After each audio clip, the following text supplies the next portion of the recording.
Mas vamos então agora para nossa sessão de gramática, começando com o there is e o there are. Então, o there is e o there are, eles são equivalentes ao nosso verbo haver. Haver no sentido de existir.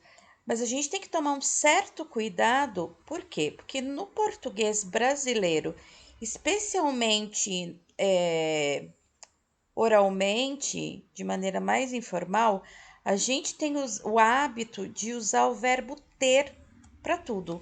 Mesmo quando formalmente nós deveríamos usar o haver, né? E aí o que acontece? Chega no inglês, a gente começa a usar o have, onde não existe, né? Então a gente tem que tomar esse cuidado de pensar quando ter é a mesma coisa que haver ou existir, eu vou usar o there is ou there are, ok? Então, there is é para o singular, there are para o plural, certo? E assim como o verbo to be e verbos modais, ele não precisa de auxiliar. Então, quando eu tenho uma pergunta, ele é o auxiliar dele mesmo. A diferença é que o is ou o are vão passar para frente do there, certo? Alguns exemplos aqui então. There is a job opportunity for a web developer, ok? A job opportunity, então, uma oportunidade de emprego. De uma, porque é singular, ok? Isso afirmativa.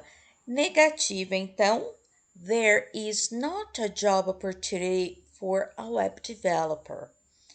Ou there isn't a job opportunity for a web developer. E como pergunta, né? Na interrogativa, como eu havia dito, o is passa para frente do there. Então a gente fica Is there any opportunity for a web developer? Yes, there is. Or no, there isn't. Now, plural. We have, for example, affirmative. There are some job opportunities for data scientists.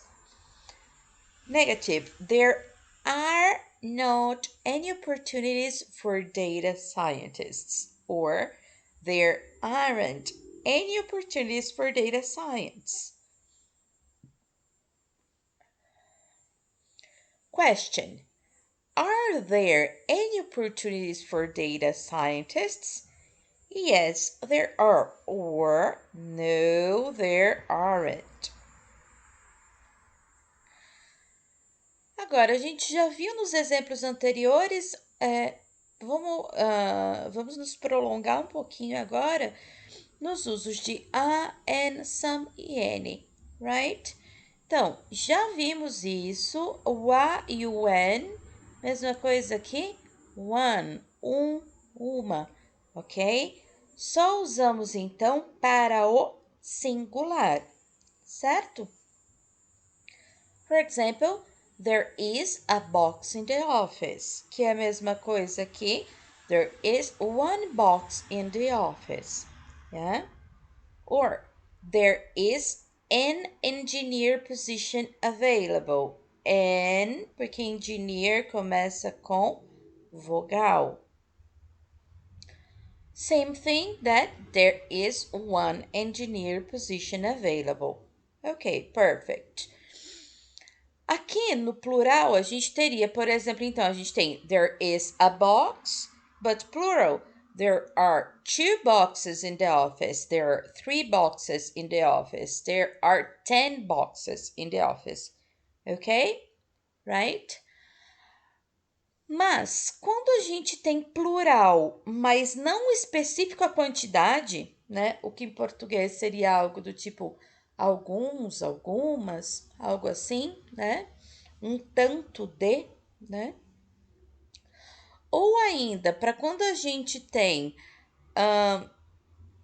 substantivos que em inglês são incontáveis, por exemplo, money, de dinheiro, né? Money é incontável, porque eu não falo um dinheiro, dois dinheiros, três dinheiros, quatro dinheiros, certo? Então, não posso contar. E isso são vários substantivos que são incontáveis.